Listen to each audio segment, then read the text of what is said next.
The following half-hour show is a paid political program and is not endorsed by this station, management, or staff. The following program is brought to you by Excalibur Insurance Management Services. We are pleased to welcome back to the Volpe Report the Lieutenant Governor of Pennsylvania, the Honorable Austin Davis. We also enjoy interviewing historical figures who break glass ceilings.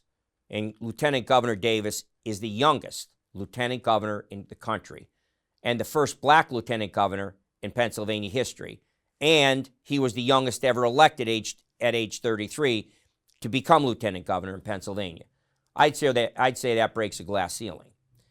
Governor Davis grew up in a working family from McKeesport, Pennsylvania, a former steel town near Pittsburgh.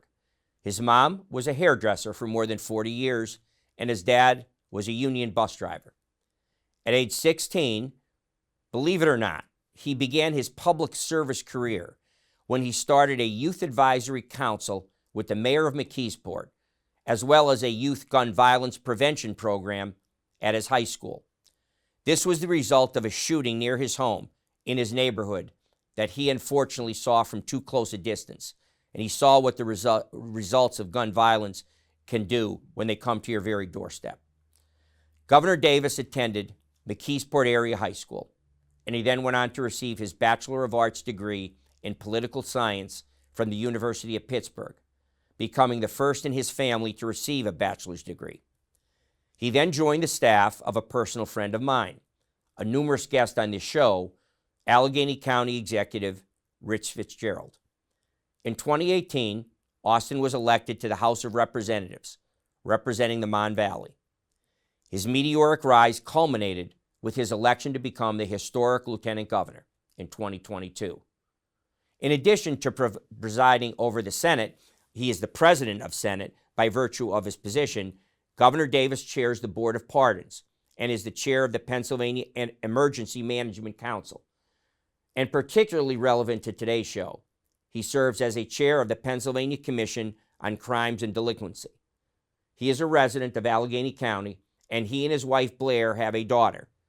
He and his wife Blair, the second lady of Pennsylvania, recently championed a program to improve the child care workforce in Pennsylvania. This is the Volpe Report, a weekly news and political interview show examining the latest local, state, and national issues with Chuck Volpe.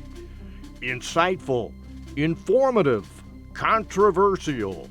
The area's premier political talk show, the Volpe Report. Lieutenant Governor, thank you for joining the Volpe Report. It's good to see you. Oh, thank you for having me. It's great to be here. My pleasure. I know we talked briefly, as I usually do with my guests, off camera, and I was making the comment. I can't even get to all of the things you have been very busy doing for our Commonwealth. So first of all, my appreciation on behalf of taxpayers for all the work you're doing across myriad. It's not limited to one area. In fact, I'll say, probably you still get a runner-up, though. I'm not sure anybody could match what President Trump has done in terms of record-breaking executive orders, and every week there's something new going on. Well, when I went through the research for this interview with you today, you're not far behind. You've done an awful lot so far, and so as I said, it's appreciated. It makes my job easier because I can just pretty much tee them up and get an education myself along with all the folks in Pennsylvania. Let's get to one of them right now. It's the VCAP program, and what VCAP stands for is the Victims Compensation Assistance Program. This program was done a couple years ago. A pretty significant amount of money was put in, but it's run low already. So you put another, I believe it's $9 million in the current governor's budget to kind of push it back up again. So talk about VCAP. What does the Victims Assistance Compensation Program deal with? Yeah, it is really a lifeline for victims who are victims of a violent crime. If you think of somebody who, had a family member, a husband or a son or a daughter who's shot and killed, their funeral expenses are a big factor that those family members weren't anticipating. Sometimes the cleanup costs from a crime scene, and so this this program provides support to victims to help offset the costs that are related to the crime that they suffered. And it's been a lifeline in all of Pennsylvania's 67 counties. I think since the beginning of the program, we've spent north of $60 million helping victims to heal and recover. And it's extremely important because we know that hurt people. And we need to make sure that when somebody is a victim of a violent crime, we're doing everything we can to help them heal and get back to being productive members of society. And this is a lifeline. It's brilliant because until I read about it and the investment you've made, it's common sense in a way because, look, the gated upper end communities, the high income earners, they're not a violent crime going on in their communities. It's in the lower end neighborhoods, the lower end of the economic gene pool. The folks that are on public assistance or in poorer neighborhoods where, you get other illegal often ways of earning money because they don't have enough money. Well, that's where crime shows up. It goes, whether it's in drug deals or other things. So victims, innocent people who have no, part of criminal activity get injured. There's gangs we talked about off air. We'll talk about more. I know in the Scranton area, we have a gang problem. There's random shootings into people's homes. So this would be a lifeline for people, for hospitals and for medical expenses and other related, God forbid, funeral expenses. And this program covers that. That's correct? Yeah, I was in Pittsburgh last week doing a press conference on this very subject at the Center for Victims. And I met a woman who had lost 2 children to gun violence and how this program was a lifeline to help make sure that she was able to bury her son with dignity, that she was able to provide, I think her son was killed around Christmas time, to make sure she was able to keep her home stable for the other children that she had. And I've heard stories like that all across Pennsylvania. And we need to make sure that people who've experienced a very traumatic event are supported and have the resources that they need. That doesn't make their situation even worse.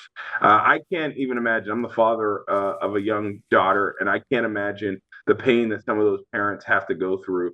Or some of the other victims have to go through. But I think the governor and I, recognize that we need to be supporting these individuals as a part of a comprehensive approach to reduce violence in our communities. And I know we talked earlier about the things that we're doing in terms of after-school programs, in terms of violence intervention and prevention grant programs, in terms of more resources for local law enforcement to be able to do the job that they're tasked with doing in our communities effectively.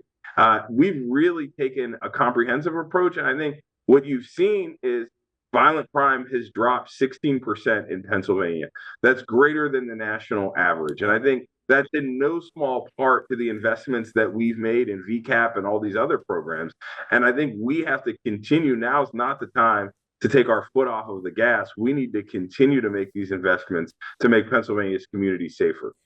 I've read here about and it is right here, that you have just announced over $11 million in state grants for the Shapiro-Davis Administration to strengthen after-school programs for Pennsylvania youth.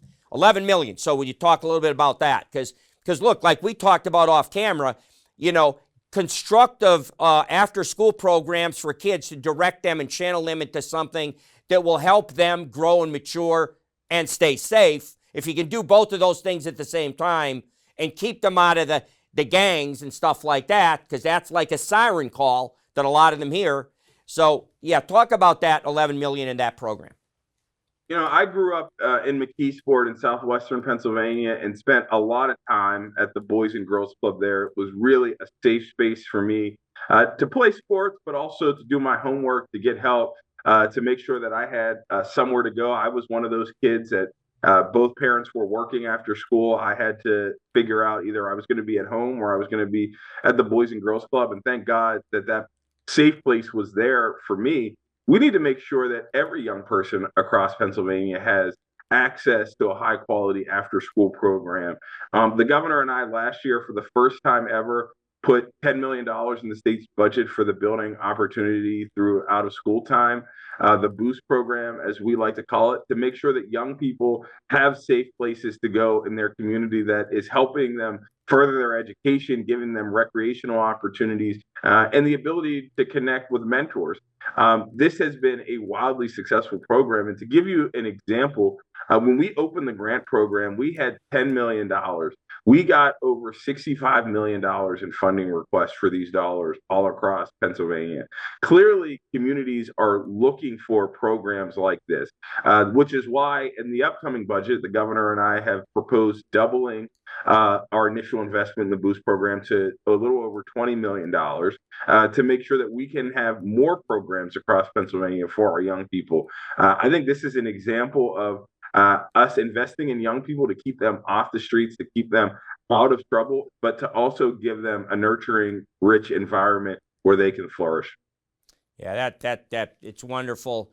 Hooray. And as I said, ironically, that roundtable that I hosted up here, we'll talk maybe a little more about that in a second, with the state police head of the gang task force, the district attorney in Lackawanna County, Brian Gallagher, and your former colleague in the General Assembly, and my good friend Marty Flynn, Pennsylvania Senator. He had just brought money from your administration that you and Governor Shapiro had made available in a program to deal with, and it was focused not, the program was about gang violence. We just had a lieutenant in Scranton Police Detectives shot twice in the head by a young 17-year-old gang member a year ago in Scranton, which is why I hosted that show.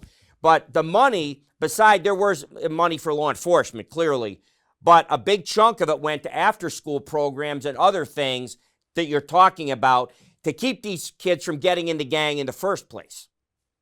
So yeah, we need to make sure that we're giving young people safe spaces. When I was a kid, we had Boys and Girls Club, YMCA, many programs for young people to go to, and we have seen over the years, as budgets have gotten tight, we've seen many of those programs go away or have to consolidate. And this is our way of supporting these young people, supporting these programs that are doing good work in the community. And it's going to have amazing results. Well, I don't know if I mentioned to you in the last show, you just triggered my memory. When you get old like me, it's always good to have these tests. But at any rate, Governor, both of my children, my boys, I have 3 children, 1 girl and 2 boys.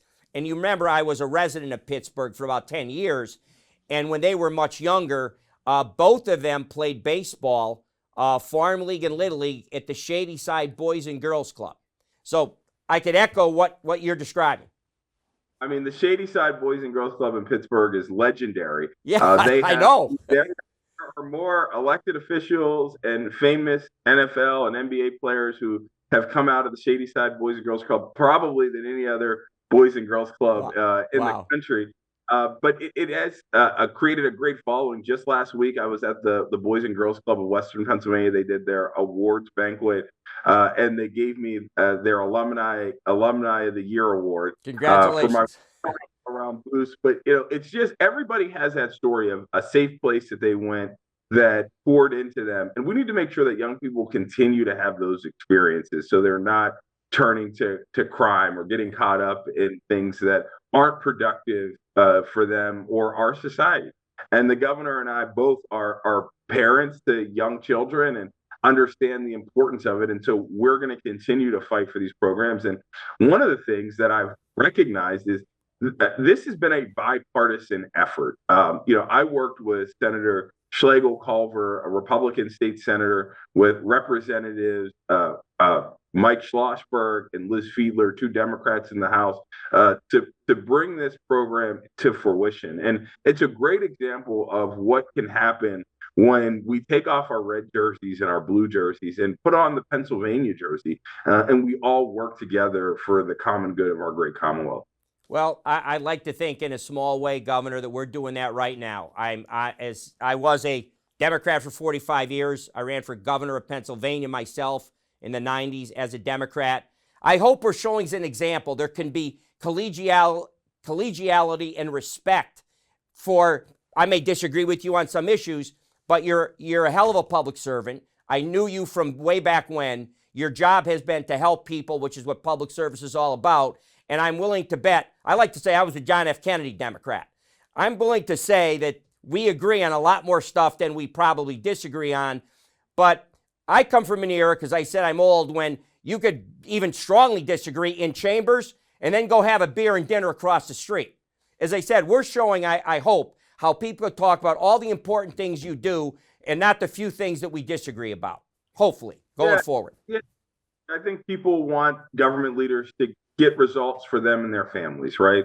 I think people are tired of kind of hearing the political rhetoric and the posturing that comes out of Washington and sometimes comes out of Harrisburg. And my focus has always been on getting stuff done. And I recognize the community that sent me to Harrisburg as a state representative in 2018 was a working class community that, had a lot of big problems and quite frankly, didn't care about the political fights, was more concerned about whether I was delivering funding for good schools, economic development projects that created jobs, and resources that created safer communities. And I think that's always been my guiding star as long as I've been a public servant. And I think that's what people want. And that's what I hear as I travel all across the Commonwealth. No question. But anyway, we have, believe it or not, blown through more than half of the show. So we'll take a quick moment break for some commercials, and then we'll come back and talk about some of the other things. The issue you raised a little bit earlier, I want to talk about the gun violence. I want to talk about your program that you and your wife are engaged in for child care and the issue we face in Pennsylvania. I've already raised the issue of we don't have enough housing. Well, once we get the housing and families and multifamily structures built, those folks are going to probably need child care if they want to go to work. So we'll be right back, Governor. There are more places you can watch the Volpe Report, your premier political talk show. Tune in to Fox 56 every Sunday morning at 10:30 as we bring prominent national and state officials right into your living room. Or watch on YouTube at the Volpe Report, where you get full access to all of our episodes, wherever you are. Our guests are the newsmakers, the decision makers, the people who shape the policies that affect us all. We dive deep into what matters most to Pennsylvanians with in-depth interviews that give you the full picture. We're dedicated to providing you with unfiltered, thought-provoking conversations. Whether it's local policy, national politics, or everything in between, we're right here to break it down and keep you informed. So wherever you want to watch, the Volpe Report is always here for you, delivering everything you need to know in today's political landscape. Welcome back, Governor. And we will now go and turn our attention to, you made various references, as I did, about the after-school program. But one of the things that impacts everybody in Pennsylvania is gun violence. And you and the governor, Shapiro, have announced, and I want to get this right, $56.5 million in grant funding to combat gun violence and create more after-school, out-of-school opportunities. We've talked about that part, but you have a boost program. You also have the Pennsylvania Commission on Crime and Delinquency, the PCCD, a big chunk of money, $56.5 million went there, and now I guess there's $11.5 million investment in the boost and $10 million in funding for the successful gun violence intervention and prevention program. So let's start with the gun violence intervention and protection program. Talk a little bit about that and why you're funding gun violence prevention. Yeah, look, I got my calling to public service when I was 16 years old, and there was an incident of gun violence in my neighborhood. That really shattered the foundation of safety and security for me, and it's been the issue that I've worked on throughout my entire career. The resources that we spend through the Violence Intervention and Prevention Grant Program invests in community-based organizations who are doing day-to-day work in our communities to eliminate gun violence. We recognize that we're going to have to take a comprehensive approach to taking on gun violence, and we do that from funding law enforcement to make sure they have the resources that they need, but also making sure that community-based organizations have the resources that they need to go into communities to interrupt violence. And we have seen a phenomenal return on our investment that violent crime is down in Pennsylvania by 16%. It's lower than the national average. We need to continue to make these investments to keep our communities safe. it's a part of a larger strategy that we have as an administration to take on gun violence. I'm proud that one of the first things the governor did was appoint me to chair the Pennsylvania Commission on Crime and Delinquency to make sure that I'm working every day to make sure Pennsylvania's communities are safe. I'm really proud of the fact that we're standing up the first ever Office of Gun Violence Prevention here in the Commonwealth to make sure that we are coordinating all of our resources to take on this issue. And so we've made significant progress. The numbers bear that out, but we still have a lot of work to do. Sure. Well, again, it's so necessary, and it just seems to me there are certain problems I have found in my lifetime. I don't think they're forever problems. They're problems that we have to manage, and there'll never be a black and white solution. Like whether you want to talk about like the issue of abortion and right to life. Those are two forces that will always kind of be pushing against each other, and our best hope is that our elected officials and leaders manage it. Sometimes maybe that'll tip a little bit toward life, pro-life. Sometimes it'll tip a little bit more for pro-choice, but it'll always be there. Well, gun violence is the same issue. It's a different issue, but similar in this regard. You're going to always have the people who want their guns. Second Amendment, the National Rifle Association. That's always going to be a powerful interest. And yet, on the other side, I think most civilized, society understands there have to be limits, who can get them, and we have to put limits on guns because obviously guns kill. So there's going to always be, Governor, to me, that push back and forth between putting funding appropriately into gun violence and intervention and education, but yet, there'll always be the forces that push back and say, yeah, but, I have a constitutional right to my guns, and I need to be able to protect my home and my family. So it's good. We need you doing what you're doing in gun violence. And as I said, to me, that'll be an issue that never goes away. Whoever's in power may put more emphasis one way or the other, but no power, whether it's the Republicans or the Democrats, will ever win the issue, for lack of a better word. I think that's an issue that we're going to have to manage for a long time. Well, I'll say this. I don't think anybody, certainly in our administration, the governor or I wants to take the guns away from law-abiding citizens. Not. The reality is we think some common sense reform will make our community safer, like universal background checks, like red flag laws for folks who are in mental health crises, to making sure that if your gun is lost or stolen, that you're reporting it to law enforcement. And these are proposals that the state house has passed and sent to the state senate that they've quite frankly sat on for 2 years. But these are also proposals that are supported by law enforcement all across the Commonwealth. I think, we don't want to take anybody's right to own and bear arms, but we also don't want to take away somebody's right to life and to make sure that they have the opportunity to live a violent-free society. So I think we can come together. And by the way, I'd note that these bills passed the House of Representatives on a bipartisan basis. Yes. So we've seen Democrats and Republicans come together in the state house. And my hope is that the Senate will move sooner rather than later.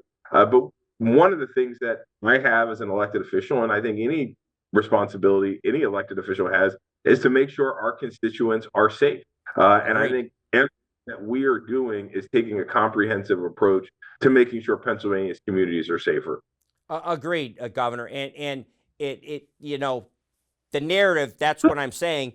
You're doing, we're very similar in a lot of your programs, they said, even me, as I speak personally, and it's just going to be one of those issues that we have to manage as best we can. I think you're doing a good job. I like and support some of your programs, for example, that I've read about.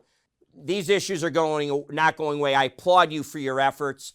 And now I would like to talk about something, because I've had you on the show a couple of times, and I would be remiss if we did one more without your lovely wife, who I've never had the pleasure of meeting, and she is the second lady, I should say, is Blair Holmes Davis, and I've seen obviously pictures, so you're a lucky man, Governor. But the issue is investments for child care workforce. That's a big issue we face in Pennsylvania and nationally, and like the child tax credit is being are always debated in Congress, and the presidents have talked about putting it in their budgets. So back to here in Pennsylvania. Talk a little bit about your program and what you'd like to see happen there, and her program. So my wife and I are new parents. We have an 18-month-old daughter. Congratulations. Thank you. And we are certainly, our daughter is in daycare. And so the only reason I can sit here today is because of the childcare that we are able to receive as a family. But there are about 3,000 unfilled childcare worker positions all across Pennsylvania. And it's not just critical to Pennsylvania's working families, it's critical to our economy to make sure that parents have the ability to be good parents, but also to contribute to our society and our economy through their jobs and their participation. And so my wife and I have done a series of roundtables around the Commonwealth. We were did a roundtable in Pittsburgh with the governor. We were in Blair County at Sheetz headquarters, talking with employers who have worked to provide childcare for their employees or offset it. And we have seen some tremendous programs. Sheetz is an amazing program. They've partnered with Brightside to have a childcare facility on their campus, their headquarters for their employers. The Allegheny County Airport is another employer that's leading with providing childcare for their workers on their facility. The governor and I have put forward a number of proposals, and in this year's budget, we're proposing a $1,000 recruitment and retention bonus for childcare workers to get people into the field, to say that we value and recognize the work that you do, not just contribute to Pennsylvania families, but our economy as a whole. And that builds on to things that we've done, like expanding the child tax credit here in Pennsylvania, and working to make sure that we're creating an ecosystem that supports Pennsylvania families. And I think this is an area that has seen significant bipartisan cooperation, and I'm hopeful that we will be able to get this enacted in Pennsylvania's next budget. Well, I think that's a wonderful program. Regrettably, Governor, believe it or not, our time, a half hour, we just blew through it. And I want to thank you for not only for doing the show, but for doing the good work you're doing. And as I kind of alluded to earlier, I have done views on this show when the acrimony between the Democrats and Republicans were at all-time highs, and both parties were more engaged in name-calling than dialogue. And I had said then, our country will only thrive when both parties can agree to disagree on issues and get both parties kind of between the 40s, to use a football analogy, instead of between the 10s, which where it seems to be. And you and I having these dialogues. John Fetterman, who I did not support, but who I've learned to have a great deal of respect for, because he's saying, wait a minute, how can you have a position unless you hear what the other side's position was? You can't shout people down. So keep up the good work you're doing for Pennsylvania. And you are doing some wonderful things. And those are the things that we should be talking about. And I'm glad I had a chance to do that today. Well, thank you, Chuck. And I look forward to catching up with you when I'm back up in northeastern PA. Today. Look forward to it, Governor. Have a good day.